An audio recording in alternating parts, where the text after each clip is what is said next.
Seguimos en esta cobertura especial por lo que verdaderamente define un breaking news como el de hoy.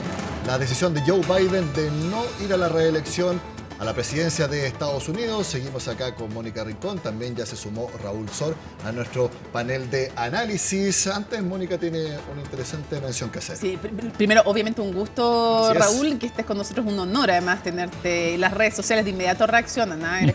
Eres como el ídolo de todas las redes sociales que quieren escuchar tu análisis. Pero antes, nos vamos a ir a Estados Unidos porque tenemos a Gustavo Valdés con información y con análisis también, que nos ha acompañado en muchos momentos en los debates, en todo lo que hemos estado presenciando de esta carrera presidencial. Gustavo.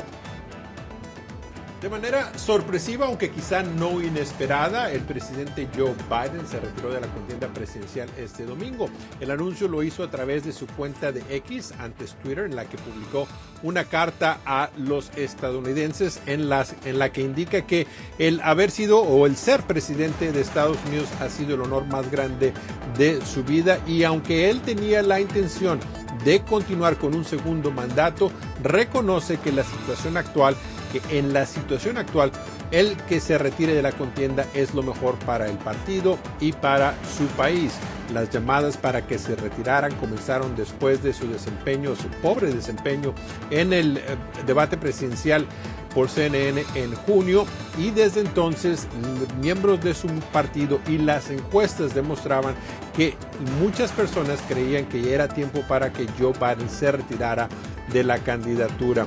En su carta o a través de un comunicado, después el presidente Joe Biden indicó que dará su apoyo a su vicepresidenta Kamala Harris para quien lo sustituya en la boleta presidencial. Kamala Harris, a través de un comunicado, dijo que ella le da mucho honor al recibir este apoyo, pero indica que se va a ganar esta nominación con su trabajo en las próximas semanas. El anuncio fue criticado por Donald Trump, diciendo que Joe Biden ha sido uno de los peores candidatos de la historia, y por líderes republicanos, criticando primero que el retirarse es algo que desconoce, que va en contra de los deseos de millones de estadounidenses que habían votado en la primaria, y por parte del presidente de la Cámara de Representantes, el republicano Mike Johnson, quien dice que si Joe Biden no puede postularse para la presidencia, significa que no puede ser presidente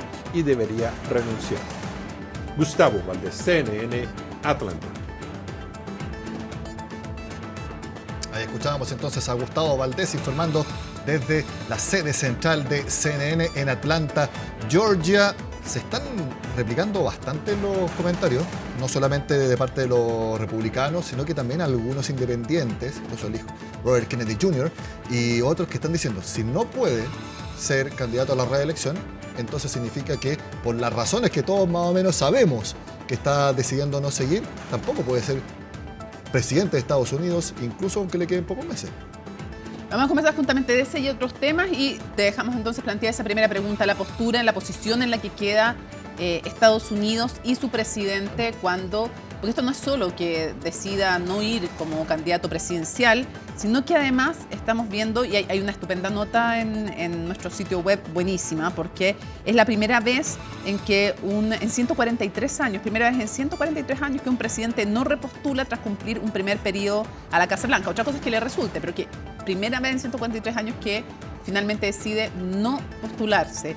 ¿En qué pie queda Estados Unidos? ¿En qué pie vamos a ver que evolucionan mercados, las decisiones que tienen que tomar, el liderazgo también? Mira, ahí tenemos justamente la carta con la que Joe Biden se baja de esta carrera presidencial en Estados Unidos. Lo decíamos, es la primera vez en 143 años que un mandatario no repostula tras cumplir un primer periodo en la Casa Blanca. No lo intenta al menos, porque en 1881 Rutherford Hayes, un republicano, mantuvo su promesa, esa misma que había hecho en su momento Joe Biden, Raúl, y no repostuló, dijo solo un periodo. Desde ese entonces no teníamos un caso en que no intentaran aquello, y desde más de 30 años, 68, que no se bajaban de una postulación ya en marcha. ¿Cómo queda Estados Unidos? ¿Cómo queda la presidencia? ¿Cómo quedan son meses, pero son meses importantes, o sea, meses en una potencia como Estados Unidos? ¿Cómo queda todo? La potencia. La potencia, sí. Sí, no, que Estados Unidos queda muy mal, y esto reitera algo que han venido señalando muchos analistas desde hace tiempo, que la democracia estadounidense, el sistema político estadounidense es bastante disfuncional. El hecho de que era manifiesto que Biden no estaba en condiciones de postular a la presidencia y que no era, si iba a renunciar, no era un tema de si iba o no iba, sino que cuándo. Y claro, se precipitó y ha llegado con la coincidencia o la mala suerte para él que está padeciendo de COVID. De manera que eso tiene que haber influido mucho en su ánimo y su capacidad física. Cuando uno lo veía, bueno, era patético realmente. Es decir, tenía problemas de movilidad, aparte de los lapsus enormes que se le vieron al aire. Él tenía la gran esperanza que este debate, él fue el que pidió adelantar el debate con Trump. Y era la posibilidad que él tenía de mostrarse en condiciones y ser un competidor válido. Bueno, salió el tiro por la culata. Bueno, ese fue un primer error, ¿no, Raúl? Que fue la campaña de Biden la que puso... Siempre los debates son hitos, digamos. Pero, y si hubiéramos visto este debate también sin esa expectativa tan desastroso, que igual hubiera tenido ese efecto, pero fue la campaña de Biden la que puso como un hito tremendamente relevante ese debate y la que volcó todos los ojos en ese momento.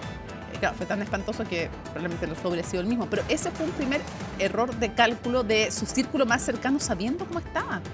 Sí, y bueno, y seguro que su círculo cercano que trataba con él cotidianamente tenía que haber visto estas dificultades.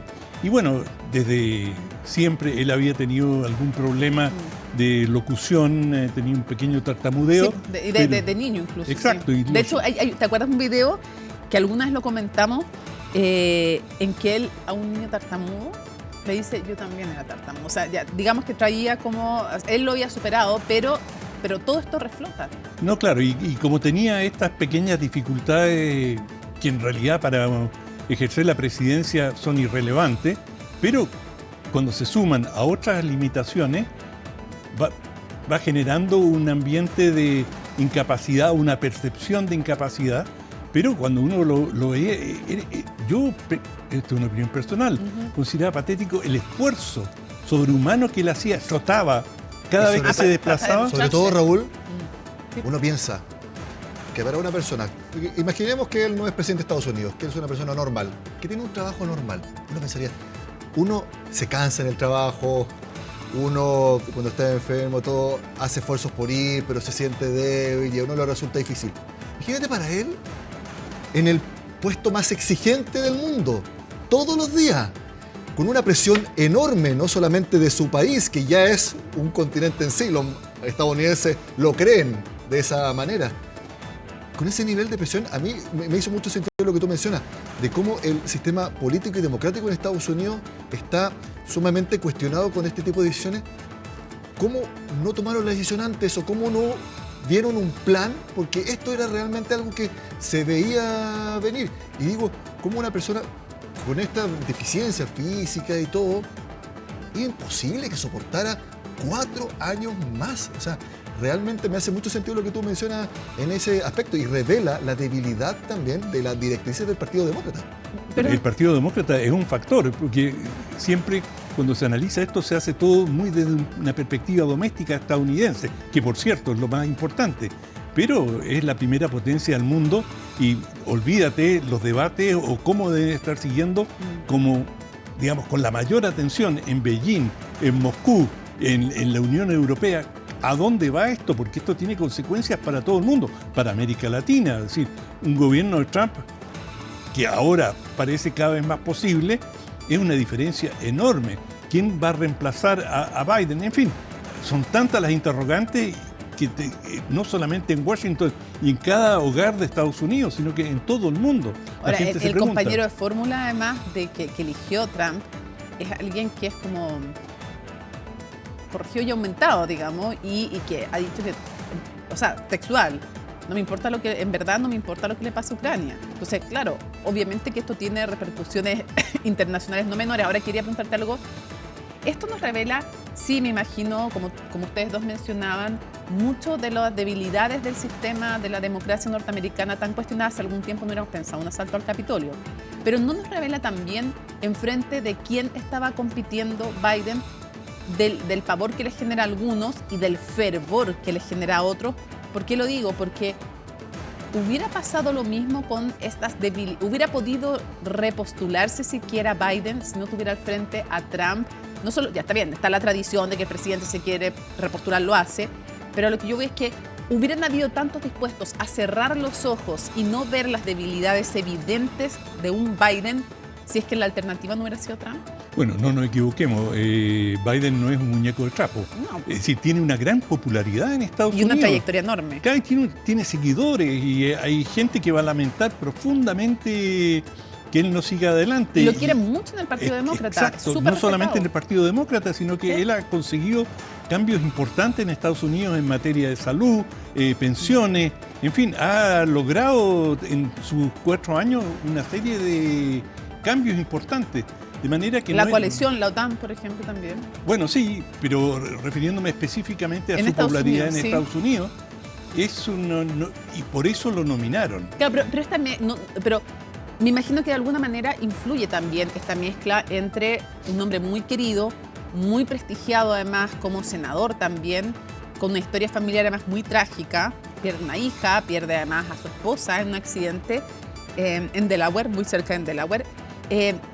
Entonces, muy querido y todo, entonces como que hay una lealtad inherente y hay un rechazo también de muchos, pienso Oye, yo, en y su círculo más cercano. Vicepresidente con un hombre muy querido en Estados Unidos, Además, que es Obama. claro, o sea, el vicepresidente de Obama. En 2 periodos, es decir, él tuvo una exposición pública Enorme. extraordinaria. Sí, pero te pregunto, ¿sabes por qué hago el link? Porque el otro día fue Paula Escobar, nuestra compañera en Tolerancia Cero, que me mostró un artículo de Semaphore. Es un sitio que es súper interesante para que ustedes revisen, que tiene como otras fuentes de información y que así recogía la mirada crítica hacia los medios. Porque esto es sobre la democracia, Nicolás, Raúl, pero es también una oportunidad de hacernos una autocrítica. Porque lo planteaban en el Salvo Washington Post, decían, hay una falla enorme de los medios en no haber sido capaces de reportear bien la historia de los problemas de salud y cognitivos de Joe Biden. ¿Por qué? Porque había tanta terror o tanto rechazo a Trump que creían que reportando estas cosas, más allá de que además la Casa Blanca lo escondía, no Fíjate lo que nosotros mostraba. acá lo veíamos Está bien, pero palpablemente. pero los reporteros de la Casa Blanca también, pensando en, de alguna manera le hacemos un favor a Trump, si es que denunciamos esta situación, no habían reporteado, tal vez inconscientemente, decían varias fuentes, y por los ataques que recibieron además, por ejemplo en el Washington Post cuando reportearon esta historia, finalmente no tuvieron el arrojo, la garra y lo cual es una tradición finalmente de acto público, porque aunque fuera cierto que le beneficiaba a Trump, el deber de esos reporteros y de los medios era realmente dar cuenta profunda de lo que le estaba pasando a Biden.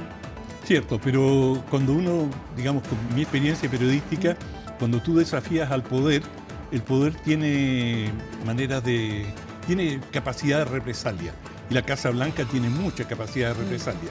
Entonces, por ponerte un ejemplo, convocan a un briefing. Te lo digo porque lo he experimentado en Estados Unidos. Y bueno, si tú eres un crítico y eres demasiado puntudo, de repente no te llegó la citación al briefing. O no te dan la palabra cuando son preguntas contadas. Si Eso también pasa acá. O no te Claro. cuentan nada. Eso pasa acá también, Exacto, ¿ah? entonces, Eso digamos, igual pasa en Chile, y en tus otros países. editores, para no librar a nadie y no dejárselo solo a los corresponsales, dicen, bueno, pero ¿por qué no preguntaste? Es que no me dieron la oportunidad. Bueno, quizás debamos mandar a otra persona, Mónica, porque a ti no te dan la palabra. Bueno, Katie Collins, nuestra colega de CNN Internacional, un par de veces le preguntó a viva voz a Trump. Ujú. Que a todo esto ella habló, apenas se sube a X o hace pública su declaración Joe Biden.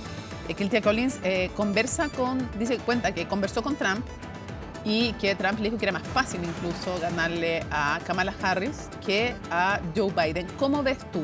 Primero, esta competencia, si es que fuera entre Trump y Kamala Harris, ¿y tú crees que es el mejor nombre Kamala Harris? Más allá de que si vaya a ser o no, pero ¿es el mejor nombre para competirle a Trump? Bueno, las últimas encuestas y un promedio de encuestas que se hacen en Estados Unidos, Biden estaba perdiendo por 4 puntos. Sí. De manera que estaba claro que iba bajando en popularidad. Kamala Harris está perdiendo por 1 punto. Es decir, está en mejor posición de todas maneras que Biden. En intención de voto, pero eso es a No, nivel... claro, Sí, pero por supuesto. eso es a nivel nacional. Después hay que ver cómo se comporta ella en los estados claves.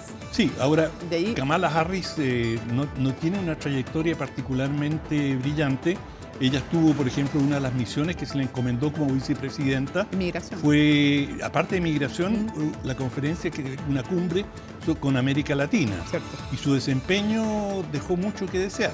Raúl. Y hubo cierta unanimidad, de manera que Kamala Harris no es la panacea.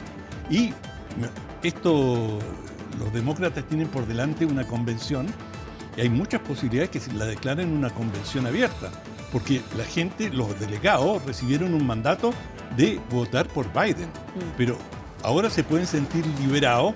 Y bueno, esto tiene que haber desatado todas las ambiciones habidas y por haber en... ¿Qué es lo que podemos esperar ahora de la contienda republicana-demócrata? Porque cuando se produjo el atentado contra Donald Trump, muchos, yo nunca lo creí mucho, pero no importa, muchos hablaban de que no, ahora Trump va a ser tranquilo, va a ser medido, prácticamente vio la luz y dijo, no, tengo que ser una persona que llame a la humanidad. A ver, veamos esto Sí. y después luego sigo con esto. Esta es hasta ahora, estas son las proyecciones actuales. Esto puede cambiar y esto era cuando estaba Biden con Trump. Y decían que de acuerdo a las proyecciones, estas eran los estados. Los rojos son, porque ojo, los rojos allá en Estados Unidos son los republicanos. Los como, no sé, rosadito salmón son estados que no son tan claramente republicanos, pero son con tendencia. Vacilante. Los azules, exacto, los azules son básicamente, los azules son los que están marcadamente para los demócratas, y los light blue, o sea, los celestitos, son tendencia demócrata, pero no fijo. Los amarillos son los más estados de batalla o swing state, de acuerdo a las proyecciones, con los datos que tenía CNN en ese momento, que es la última encuesta de proyecciones. Viendo Pero esto, una entonces. cosa que quiero decir sobre ese mapa, no nos engañemos, ese mapa es territorial. Sí, Lo que pues. importa es el mapa de población, porque según las poblaciones que tiene cada estado es la cantidad de votos personajes electorales. que eligen. Ese- Por lo ese tanto, numerito, claro. habría que ver algo demográfico más que geográfico. Ese- Porque, cierto, por pero- ejemplo, el estado azul, más azul de todos, California, da 54 Sí, pues, votos eso es electorales harto. más que cualquier otro estado en el Es que país. eso es bien importante, porque ustedes cuando ven cada uno de las siglas de los estados, miren el número de abajo y ese es el número de delegados que entrega para el colegio electoral. Ujú. Porque es una votación, como les hemos explicado, indirecta. Entonces tú peleas, por ejemplo, Arizona, ese que es estado, según estas predicciones de CNN, estado de batalla, completamente puede ser swing state, o sea, puede ser o para republicano o para demócrata. El que saca más votos en Arizona, y se van a sacar los ojos por sacar la mayor cantidad de votos, el que gana por un voto se lleva todos los delegados. Entonces, ojo, que de nuevo, puede haber alguien que saque más votos populares, pero pierda igual la elección. Le pasó a Hillary Clinton. Exacto, por 8 millones le ganó 8 millones de votos a Trump en voto popular, pero en la arquitectura electoral no ganó los suficientes estados como para tener el suficiente número de delegados. Ahora, yendo netamente a esas proyecciones, 272 obtendría Donald Trump Tenía, y 225. tenía seguro hasta ahora. Sí. Tenía seguro hasta ahora Pero y el otro eso tenía... le da una ventaja. Ahora que ve que el rival está herido, vamos a ver, Raúl. ¿Qué Trump un- vamos a ver? que Trump vamos a ver, porque a lo que yo estaba hablando antes, que después del atentado, en el círculo interno de Donald Trump hablaban de que estaba más tranquilo, que estaba más reflexivo, mucho más llamando a la unidad. Eso fue en los primeros 20 minutos de su discurso en la convención republicana del jueves. Después se vio al Trump real. La pregunta es, ¿vamos a ver a un Trump que va a ver el animal herido y va a ir a la yugular en el tono específicamente? Porque yo les recuerdo, el mensaje de Donald Trump, luego de conocida la decisión de Joe Biden, le dijo, bueno, era una persona, el corrupto Donald Trump, Joe Biden, que claramente no servía para ser presidente de Estados Unidos e incluso está llamando a que eventualmente no se haga el debate de septiembre, porque dice, hay que cambiarlo incluso de medio de comunicación y que se vaya a Fox. Ya está poniendo más o menos en duda. Entonces, la pregunta es, ¿qué Trump vamos a ver luego de esta decisión, Raúl? No tengo bola de cristal y no me atrevo a hacer vaticinios sobre el carácter de Trump, que es francamente voluble y pasa, como tú lo has señalado, de la agresividad a una situación en que uno dice, bueno, el hombre ha repensado la situación. Pero tú sabes quién a mí me sorprendió mucho, según la encuesta, si los demócratas pusieran a un candidato, ¿cuál es el candidato que está mejor aspectado según encuesta? Michelle Obama. Michelle Obama está con una popularidad impresionante. ¿Sí? Pero hay un pero. Que en popularidad, que no necesariamente es intención de voto, en valoración positiva eso es cierto, pero cuando se lleva a intención de voto en los estados bisagra, no le va bien a Michelle Obama, probablemente porque en esos sectores más conservadores y tradicionales e indecisos la ven como demasiado progresista, o sea, como demasiado liberal, y hay muchos que están dispuestos liberal es el concepto que usan en Estados Unidos. Claro. Claro. Y hay muchos que no están dispuestos a votar en esos sectores por una mujer y menos afroamericana. Sí, o sea, como que es mucho. Bueno, de todas maneras van a votar por una afroamericana, digamos, los demócratas. Los demócratas, pero necesitan a los indecisos y los estados de batalla. Sí, no, está muy lejos de estar decidido. Yo solamente señalaba que las encuestas dan a Michelle Obama y me imagino que eso es algo del brillo que ella recogió de Barack Obama. Y de ella misma, así que ella tiene un carisma impresionante. Absolutamente, absolutamente. Y ha demostrado ser una mujer extraordinariamente inteligente. Hablemos un poquito de quién podría reemplazar a Biden. Bueno, Kamala Harris yo creo que la conocemos bastante más, ¿cierto?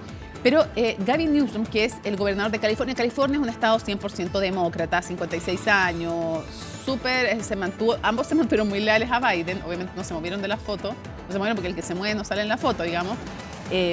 Ahora, la pregunta es si ellos, sobre Gavin Newsom, que tiene mucho como buen manejo, buen comunicador, se pelea cada rato con Biden. Bueno, ahí tenemos a Gretchen Whitmer. Pero si tú hablas de un hándicap, ser californiano sí, es un hándicap, te juega en contra. Imposible más liberal.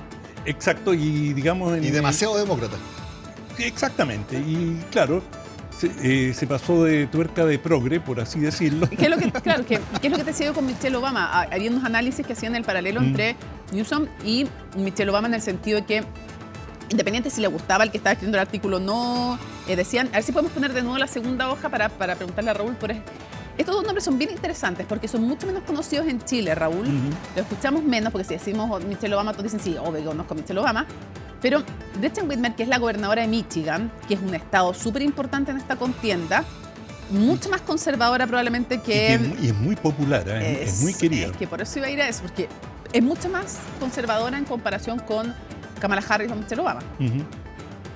Y después tenemos al lado a Pritzker, que ha tenido una gestión súper importante en Illinois como gobernador. Es reguete contramillonario, porque no es hiper mega multimillonario. Y, eso siempre ayuda. Claro, puede partir con fondos propios de inmediato. Exacto. Pero te quiero preguntar por las debilidades y fortalezas de cada uno, porque, por ejemplo, en Pritzker, muchos dicen, si él fuera candidato a la presidencia o si fuera vicepresidente, de inmediato Vance, el candidato a la vicepresidencia de Trump, le diría, yo soy realmente del pueblo, tú eres un tipo de la élite, eres lo mismo que le criticaban a Hillary Clinton. Entonces, ¿cómo ves estos dos nombres? Bueno, los dos han dicho que no van a postular, pero claro, todos sabemos que si Estados Unidos me lo pide, claro, no tengo otra alternativa. Pero los dos han señalado con claridad que no van a postular. En política no hay nada decisivo. Bueno, actualmente tenemos un presidente nosotros en nuestro país que 6 meses antes de la elección decía no, que yo no estoy para ser presidente. Entonces, la verdad es que lo que digan en algún momento puede cambiar totalmente a la velocidad más encima de los tiempos actuales. Pero en todo caso, estos dos candidatos de los cuales hablamos primero, tienen un perfil muy interesante y han demostrado mucha capacidad política ambos. De manera que no faltan buenos candidatos. Y esto es una crítica implícita al Partido Demócrata que no pudo resolver esta situación. Y eso te habla de del poder, de la gravitación que tiene la Casa Blanca y del conformismo, el continuismo. La inercia. Exacto. Y que es un fenómeno de la política a nivel mundial. La inercia tiene un poder inmenso. Y en este caso le jugó 100% en contra. ¿Qué está en juego también en esta elección respecto a estos dos partidos, republicano y demócrata? Hay enorme juego. Fíjate, de hecho ya en Estados Unidos hay un desbalance enorme porque la Corte Suprema, que juega un papel decisivo en una serie de decisiones políticas estratégicas en el país, está absolutamente favorable a los republicanos, que fueron quienes nombraron los jueces. 6-3. Exacto, es mayoría absoluta. Y ahora, digamos, el gran pavor de los demócratas, que medios se resignan, da la impresión, a perder la presidencia, es no perder el Senado, que hoy día lo dominan, y que no se agrande la diferencia en el Congreso, donde están en minoría los demócratas, pero con una representación importante. Como el presidente en la campaña juega un papel absolutamente clave, bueno, esto podría ser una debacle histórica en que los tres poderes del Estado quedan en manos del Partido Republicano. Porque ya está la Corte Suprema. Exacto. Y podría ser el legislativo y la presidencia. Y esto con un hombre en la presidencia como Trump, que no tiene muchos remilgos, que digamos no vacila y que le gusta imponer su punto de vista.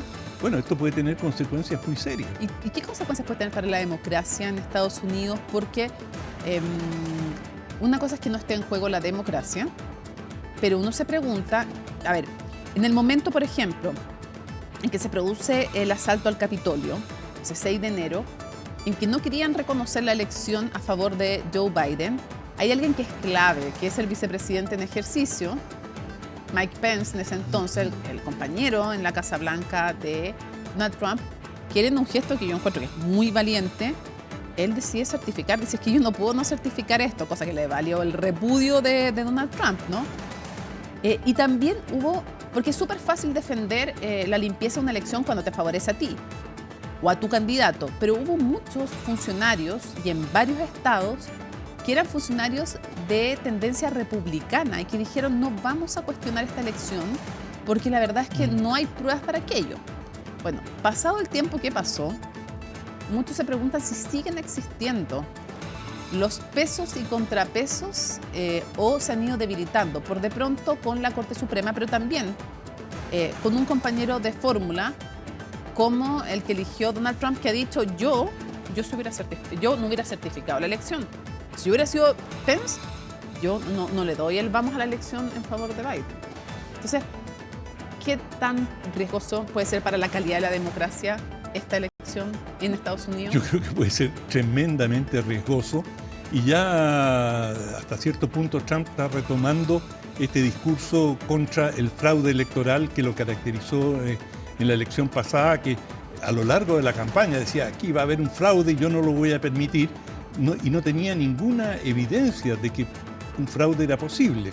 Y ahora ya comienza a aparecer nuevamente este discurso que si no gano es porque me hicieron trampa, que fue lo que lo caracterizó la vez anterior y bueno, perdió limpiamente y acusó trampa de todas maneras. Y Raúl, y respecto ya también al andar demócrata en Estados Unidos y sobre todo lo que queda de periodo de Joe Biden, si bien esta no fue una renuncia, sino que renuncia a la reelección, ¿es de todas maneras igual una renuncia de facto en cuanto a qué es lo que puede hacer como presidente de Estados Unidos en lo que queda de su mandato, en cuanto a injerencia, en cuanto a influencia? Realmente, porque ahora se va a hablar solamente de la campaña presidencial, siempre es así, pero por lo mismo, porque los candidatos, o sea, los presidentes después del primer periodo pueden reelegirse, ahora que no, ¿se acabó de facto el periodo de Joe Biden como presidente de Estados Unidos? Bueno, yo creo que hay digamos, más allá de una respuesta política, también hay un problema biológico. Es decir, si está en condiciones de seguir adelante o no. Lo que hemos visto en el último tiempo no estaba en condiciones. Es decir, uno veía a un hombre muy disminuido, lo cual a todos nos equivocamos, a todos se nos puede ir la onda. ¿Qué es lo que estaba diciendo? Bueno, eso si nos pasa a nosotros, no tiene ninguna significación. Nosotros no estamos gobernando la primera potencia del mundo. Ojalá que no sea al aire. Exacto. Pero el que tiene acceso al botón nuclear, bueno, tiene que ser un hombre que esté al 100% y ojalá más de sus capacidades. Y bueno, vamos a ver cómo evoluciona Biden. Porque ahora Joe Biden, o sea, también el presidente Reagan terminó muy mal.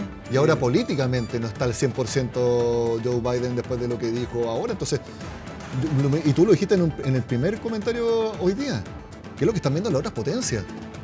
Estados Unidos va a estar en un limbo durante los próximos 5 meses, donde uno ha visto cómo las situaciones suceden sin aviso y hay que tomar decisiones rápidas, fuertes y que tienen repercusiones. Entonces, ¿qué es lo que espera también para el concierto internacional? ¿Estás insinuando que Corea del Norte podría aprovecharse? No estoy, o sea, tú mencionaste a China, bueno, Corea del Norte, Oye, Rusia a Chile le también, gustaba qué es lo que pueda Newsom. pasar también con Israel, el conflicto Israel-Gaza.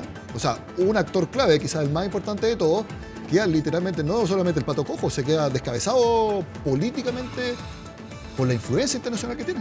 Absolutamente, es así, y esto es de una gravedad extrema, y es una gravedad de, es decir, de alguna manera Estados Unidos es tiene la balanza de poder en el mundo y un debilitamiento en la cúspide, digamos, en la Casa Blanca, es de una gravedad extrema. Ahora, ¿qué deberíamos esperar en los próximos días? Porque, bueno, va a haber una entrevista en que, se la quisiera, pero cualquiera, a Joe Biden, en que va a hablar más de la decisión, probablemente, y ya se está esperando. Y en ese tiempo se espera que, en general, tenga un perfil bastante bajo, no sé cuánto se va a aguantar Kamala Harris, pero que tenga un perfil más o menos bajo, se había dicho al principio. A todo esto, el gobernador de Pensilvania, Josh Shapiro, que estaba en algún momento en la lista de los posibles reemplazos, pero además está ahora también en esta otra lista que corre de los posibles compañeros de Kamala Harris, si es que ella fuera eventualmente la candidata finalmente del Partido Demócrata, dijo lo siguiente. Y lo mencionaba en su cuenta de Twitter Keitla Collins, una colega de CNN Internacional. Decía, comillas, el mejor camino a seguir para el Partido Demócrata es unirse rápidamente detrás del vicepresidente Harris, no es la vicepresidenta, y volver a centrarse en ganar la presidencia. El contraste en esta carrera no podría ser más claro y el camino hacia la victoria en noviembre pasa por Pensilvania, que es el estado del cual es gobernador y es uno de los estados en disputa, estos que pueden ser demócrata o republicano, por eso swing state. Y te pregunto, ¿qué podemos decir un poco de él y cómo te parece con una dupla con Kamala Harris? Bueno, ahí el vicepresidente en Estados Unidos juega un rol secundario y realmente bastante secundario. Por lo tanto, lo que cuenta el presidente o la presidenta y en qué medida la candidatura de Kamala Harris podría empujar, independiente si gana o no gana, cómo va a incidir en las elecciones parlamentarias, que son absolutamente clave. Y el presidente o la presidenta, la candidata, juega este rol de motor y va a tener que ir a una serie de estados que son estados que están vacilando y por lo tanto hay quienes dicen que Kamala Harris no es la candidata ideal y hay muchos gobernadores que piensan eso. Raúl, última pregunta, porque se nos acaba el tiempo. Precisamente sobre esto mismo que tú mencionabas, pensando en la campaña presidencial, pero también a la incertidumbre geopolítica al ver a un Estados Unidos descabezado. El Partido Demócrata tiene que tomar la decisión a finales de agosto en la Convención Demócrata o lo antes posible. Bueno, ellos van a tratar de hacerlo lo antes posible, pero va a quedar, yo creo que va a llegar a la Convención Demócrata. Vamos a ver si la declaran una convención abierta, que significa que los delegados que fueron elegidos, que tienen un mandato para votar con Biden, quedan en libertad de acción y bueno, ahí puede ocurrir, no cualquier cosa, pero hay muchas alternativas que son las que hemos estado conversando. Pero hasta entonces hay una situación de incertidumbre que es compleja a nivel internacional y que va a generar también en los mercados financieros, en todos los ámbitos, bastantes repercusiones.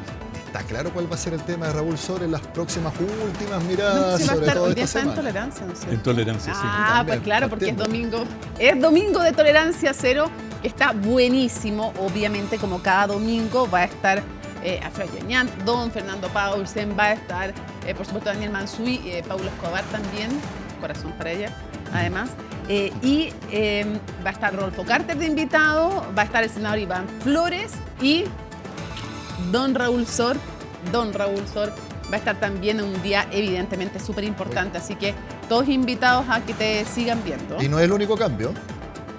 Yo iba a estar en CNN Prime, pero miren quién llegó.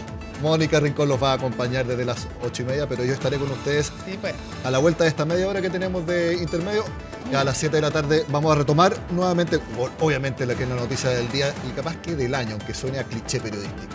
Esto es historia. Yes. O sea, ya les dijimos que en 143 años no había un presidente que no intentara en Estados Unidos repostular un segundo periodo. O sea, no existe. Nos despedimos por ahora.